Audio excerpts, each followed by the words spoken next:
Dear jury, as you see, things are dire. At home and abroad, our world may seem fucked. But together, this is something we can deconstruct. We have some speakers from different grassroots crews to invite us to help them build a world anew. So let's lend them an ear and show them again that the people have no fear. Yeah.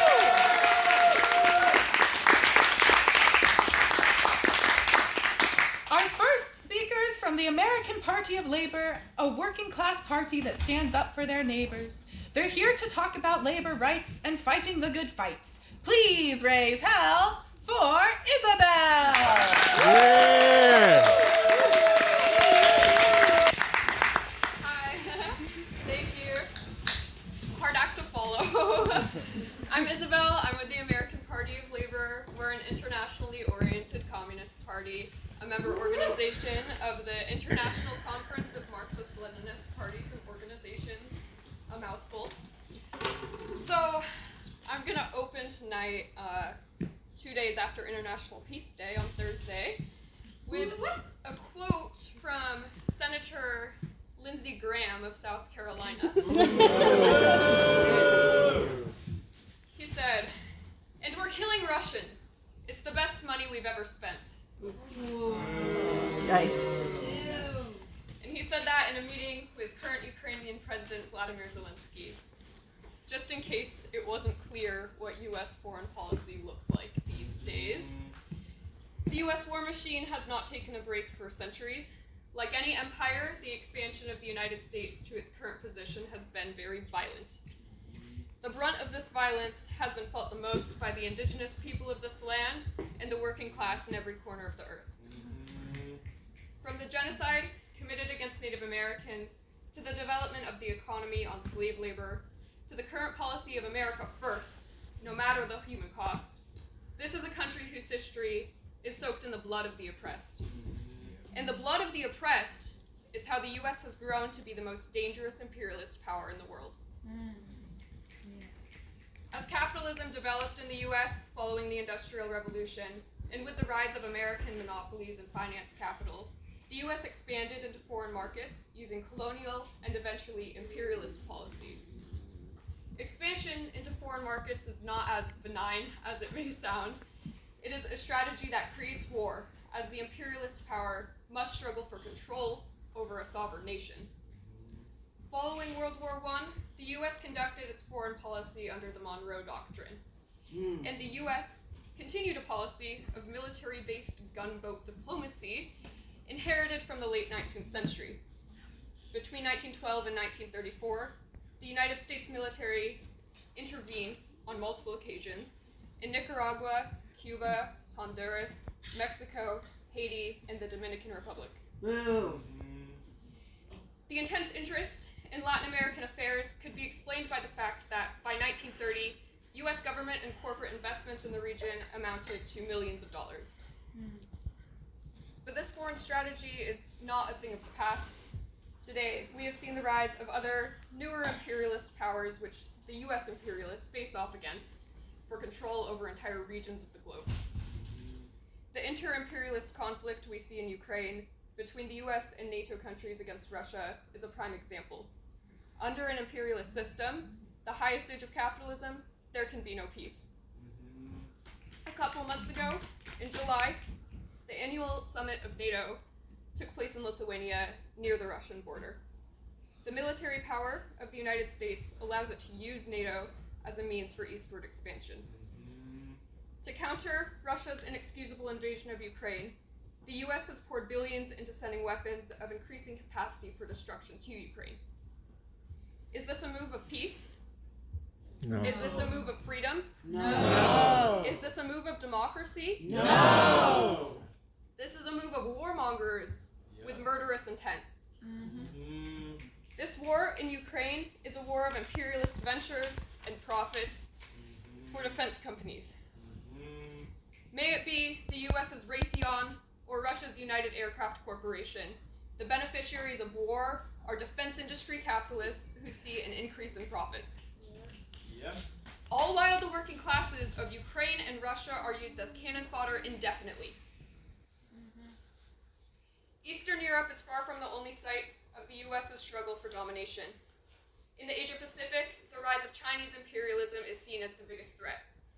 Although China has remained neutral in the Ukraine war, its military expansion into the South China Sea and into Latin American markets has not gone unnoticed. As our Ecuadorian comrades wrote just this month, quote, Latin America and the Caribbean is the object of inter-imperialist contention. US, Chinese, Canadian, British, and Russian capital circulates in the economy of our countries, exploiting oil, mining, agricultural resources in the financial system, and hydroelectric projects in military equipment. The massive presence of Chinese capital has gone hand in hand with the so-called progressive governments that have fulfilled and are fulfilling the role of renegotiators of the external dependence of their countries. So it is clear to the people of the dependent nations of imperialism that imperialism is the enemy, and they have no interest in being the battleground for inter-imperialist conflict. But the White House and the Department of Commerce would not have it any other way. With those players in the leading role, the Asia-Pacific Economic Cooperation Forum, or APEC, is a series of meetings of trade ministers, corporate lobbyists, heads of state, and CEOs where the groundwork for free trade agreements is made. Each year, a different member economy of APEC hosts the meetings, and this year the host is the US. These meetings are closed door, meaning the only press about the goings-on of the meetings comes from APEC itself. APEC was founded in 1989 with the mission of lowering barriers for free trade. In other words, implementation of neoliberal policies that give corporations increased access to the markets of the Asia Pacific. Since then, the imperial powers of APEC have not held back from oppressing the workers of exploited nations such as Peru, the Philippines, and Indonesia. As the US hosts the APEC meetings this year, a new free trade agreement is being written and negotiated, the Indo-Pacific Economic Framework for Prosperity, or IPEF. Little has been published pertaining to the details of this framework, and this is largely due to the confidentiality rules of the negotiation period, which is still ongoing, in which even members of the US Congress are excluded. IPEF would impact roughly 40% of the global population if passed, yet a very small handful of ruling class representatives are involved in the decision-making process. The undemocratic nature of IPEF makes it easy for corporations to codify deregulation and undermine environmental laws of member economies. The workers most affected by IPEF policies have no say in the negotiations by design. IPEF is designed to exclude China and to re-solidify American dominance over the Asia Pacific. Is that what we want? No! It is not a policy of peace, but a policy of stoking the tensions of trade war with China, increasing the threat of military confrontation. War is not in the interest of the people of the Asia Pacific. Hell no. Instead, we are on a fast track to a third world war and mass extinction. The imperialist powers are not taking breaks, so we can't afford to take breaks either.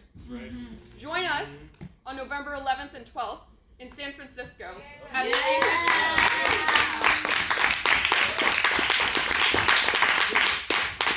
We must continue the struggle against imperialism, war, and environmental destruction. Here, in the heart of this imperialist power, we must stand in solidarity with the exploited and oppressed people everywhere. That's right. Developing our struggle here in the US is essential to combating US-led war and allowing peace to prevail. Thank you.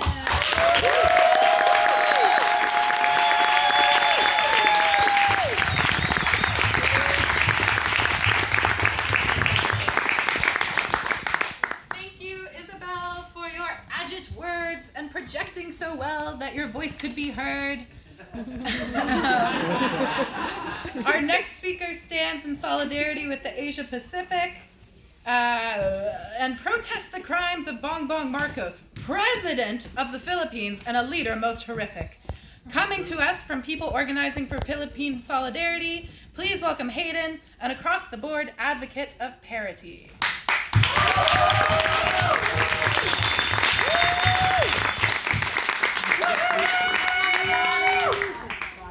had to touch it the whole time. Like this. Like that.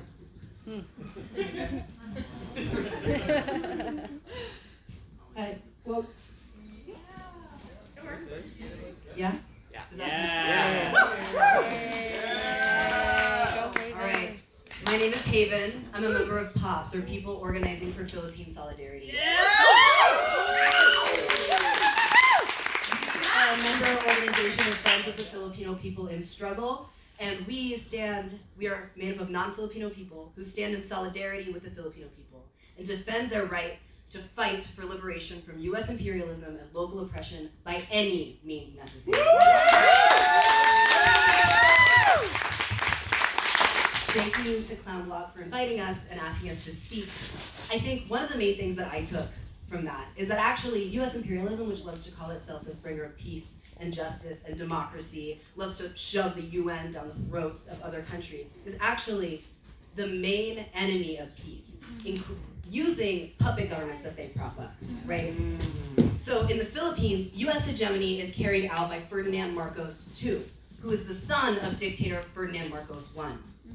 In his first year of office, the Marcos II regime has been responsible for the unlawful killing of over 100 people, including children, pregnant women, peace consultants, civilians. He has increased bombings in the countryside. He has forced civilians to surrender as revolutionaries. And he says, these are war crimes, by the way. Yeah. He says he carries out this violence to put down the terrorist revolutionary forces. Who are these revolutionary forces? That's such an sorry, okay. These revolutionary forces are the New People's Army, led by the Communist Party of the Philippines and represented by the National Democratic Front of the Philippines. It's a united front made up of 18 member organizations that fight to represent women, youth, peasants, workers, and other sectors. These so-called terrorists are fighting to overthrow US imperialism and its local collaborators. They fight to free the people from the violence and the extraction imposed on them. These so-called terrorists not only pick up arms to fight against the violent anti-people Marcos regime, but they actually are the people who are serving the people. They're building organs of democratic political power in the countryside, where peasants can actually participate in their governance. They're offering health care. They're helping people farm. They're teaching the masses to read and do arithmetic. They are struggling with the people to raise their wages and lower their land rents. So who are these terrorists, right? Are they the people for fighting for national liberation and genuine democracy in the Philippines? Or are they the oppressors killing civilians so that they can keep lining their pockets through deals with imperialists over the bodies of the people? There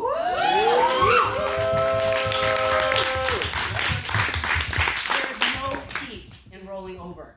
There is no peace in allowing US imperialism to impoverish the Philippines and the rest of the world. That's right. That's right. A true, just, and lasting peace comes through militant armed struggle and the step-by-step building of political power. The violence of the Marcos regime does not end with its long list of war crimes. It continues in inflation that the people suffered, and the eviction of peasants from their land, and the suffering of the people caused by imperialists who suck the land dry and throw loans with inflated interest at the problems of the people. So how do these imperialists do it? How do they sow violence and chaos while they get to wipe their hands clean and say, I bring democracy, I bring justice, I bring peace, I make the rules? Through so-called free trade agreements. These free trade agreements let US corporations suck super profits out of the masses of the world with the collaboration of local rich big businessmen. And they sell out their own countries for some money. These free trade agreements are the means by which the Portland-based company NewScale is setting up which receives funding from the US Department of Defense, and also someone on the board of NewScale helped to found APEC, just as an aside. They are setting up a public-private partnership with the Philippines government. They're going to put at least 5 small modular reactors on Pangasinan in the Philippines, facing China, and more throughout the rest of the country. what do we know about small modular reactors? What do we know about nuclear power? Volatile. Anything else? Bullshit. Small ones aren't as effective as big ones. Mm-hmm. Gross to extract the uranium. Yep. So they're dangerous and unstable. They're less efficient and more expensive than wind and solar would be in the Philippines. The Philippines has annual typhoons and earthquakes, and nuclear reactors can cause major environmental devastation after natural disasters. With nuclear reactors, they can be modified to build weapons, and with nuclear reactors comes militarization to protect them, and also to take the nuclear byproducts to make bullets, or to coat bullets. So this is only going to escalate tension between the United States and China. And it's putting the Philippines and the Filipino people in the crosshairs of inter-imperialist conflict. Is it peaceful to let imperialist countries use the land of the Philippines as a battleground? No! The true bringers of peace are the National Democratic Front of the Philippines, the real representative of the Filipino people, the New People's Army, led by the Communist Party of the Philippines, to fight against the most violent anti-people, anti-peace institutions. The highest enemies of peace in the Philippines, Marcos and his imperial puppet master, as well as other imperialists and puppets, are going to be convening in San Francisco in November to celebrate the end of APEC meetings, which is that free trade forum. So, join us to confront Marcos and Joe Biden. Join us to struggle against APEC.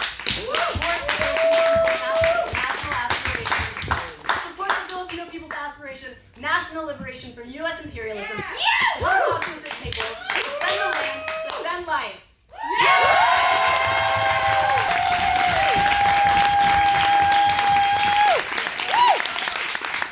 Can y'all hear me?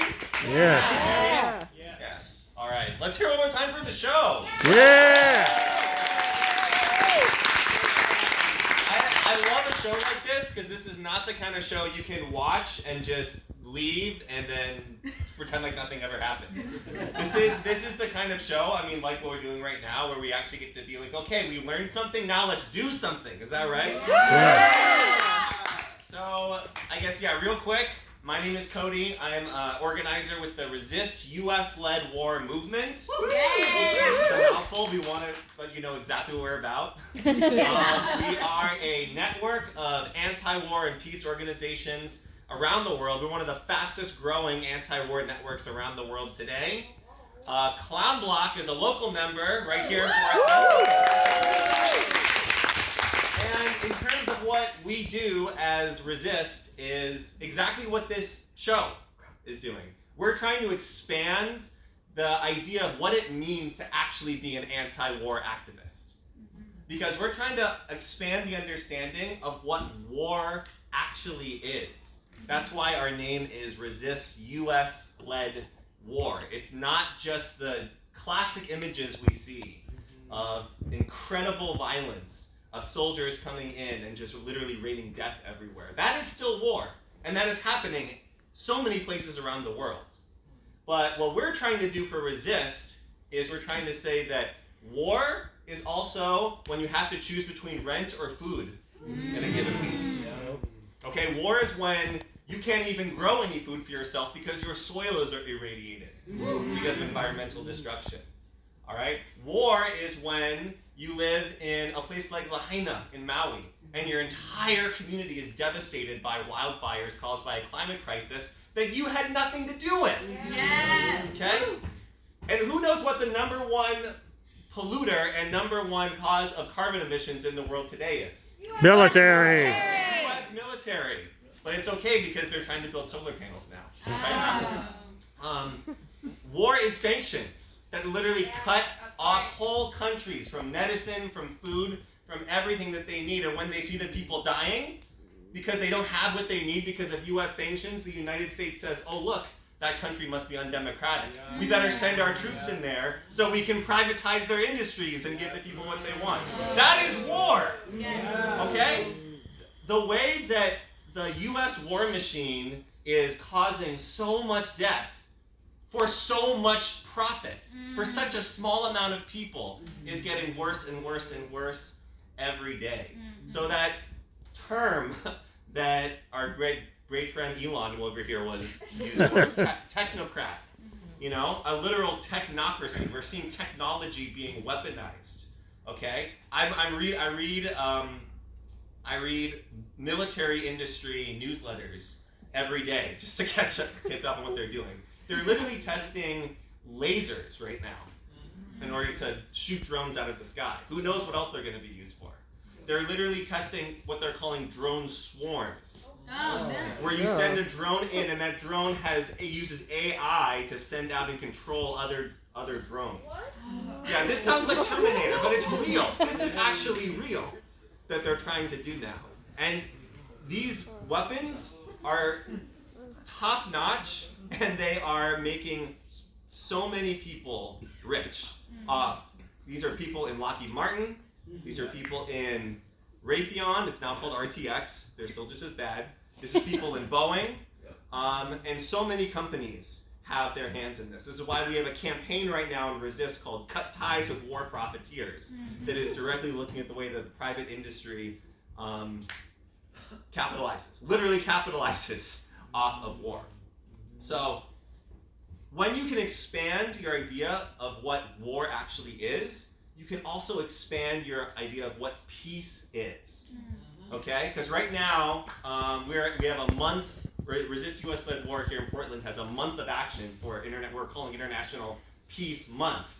Because just a couple days ago was International Peace Day. Who was here at our rally downtown? Yeah. We had an awesome list of speakers and performers.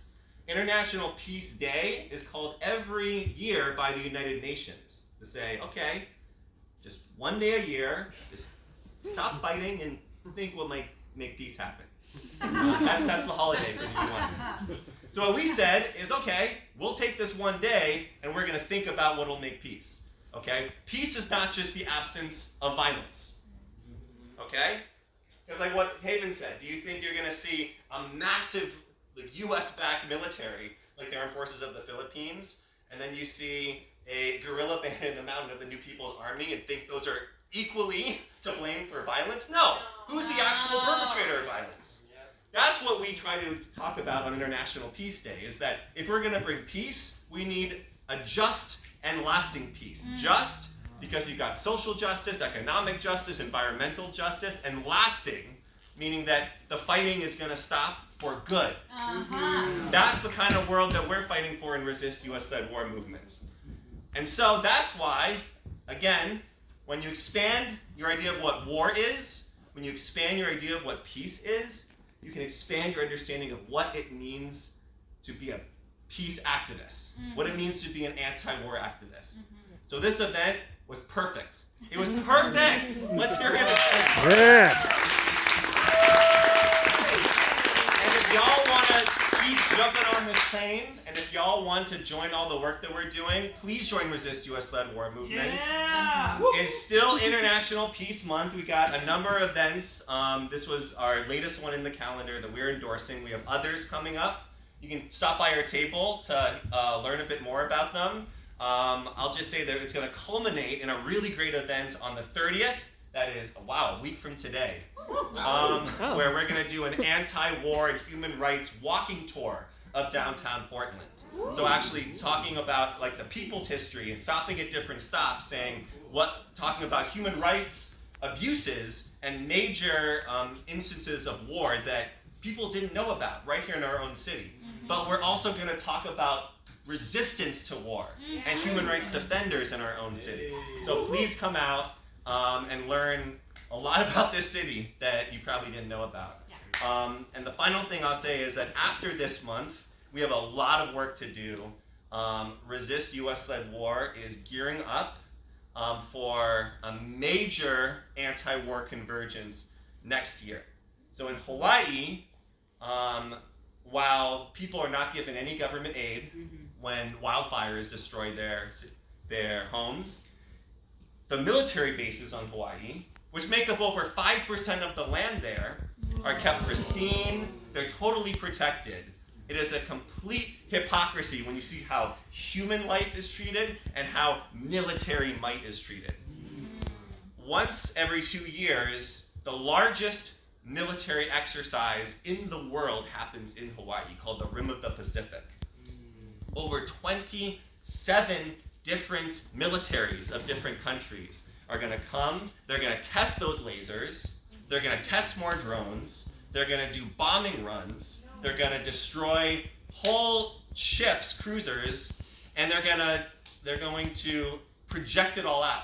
So this is like the macho bro at like, I don't know, the playground or something. You know, like that guy who's like really annoying and he has a shirt off and he's like, and you walk by and you're just like, why are you doing this here? Like, this is ridiculous. And he's like, don't mind me. I'm just showing off the guns. That's what these exercises are. We're destroying ships so that China and Russia can see us. We're sending out mothership drones so that other countries can see us and be like, that's right. If you try to step on US imperialism, this is what your country's going to look like. Are we going to let them do that? No! So are y'all going to come to Hawaii with us next year to combat the Rim of the Pacific exercises? Yeah! So before you leave, sign up on the Resist US-led War table, and we'll get started planning. Thanks, y'all.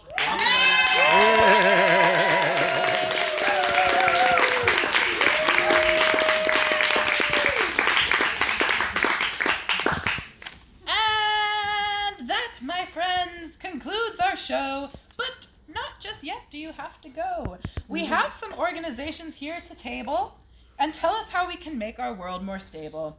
We also have some snacks most hearty. Please join us for our after party.